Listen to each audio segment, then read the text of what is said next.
हाय साथियों, कैसे हैं आप सभी लोग।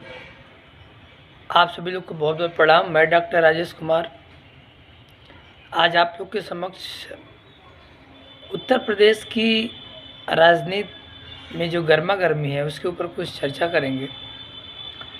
साथियों, जैसा कि आप लोग देख रहे हैं कि इस बार पिछड़े समाज के लोगों में भी कुछ चेतना आई है और वो कहीं न कहीं अपने अधिकारों और अपने ऊपर हो रहे अत्याचार और शोषण के विरुद्ध एकजुट होने का जो प्रयास किया है, ये कहीं न कहीं से उत्तर प्रदेश के नागरिकों के लिए एक बहुत ही महत्वपूर्ण चुनाव है।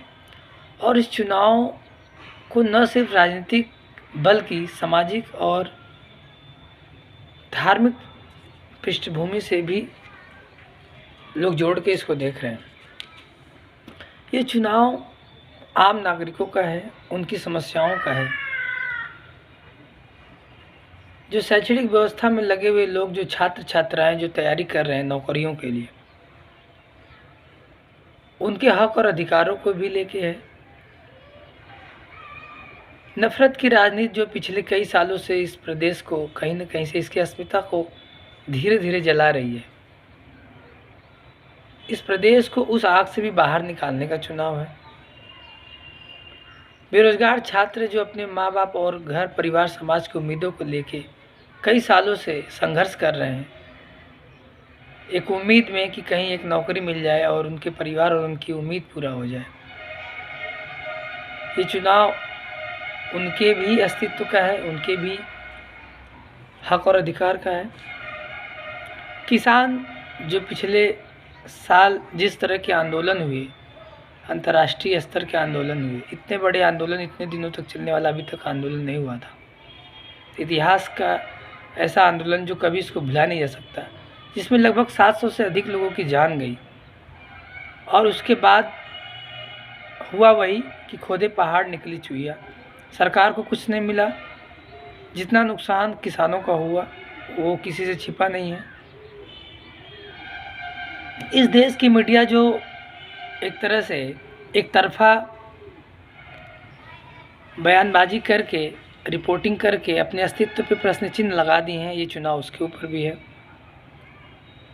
और सबसे बड़ी बात है, ये चुनाव उस भारत का है जो एक सपने का भारत है, जिसमें अमन हो, शांति हो, चैन हो, खुशहाली हो, सबको अपना अपना हक अधिकार मिले, सब एकजुट होकर राष्ट्र के हित के बारे में सोचें।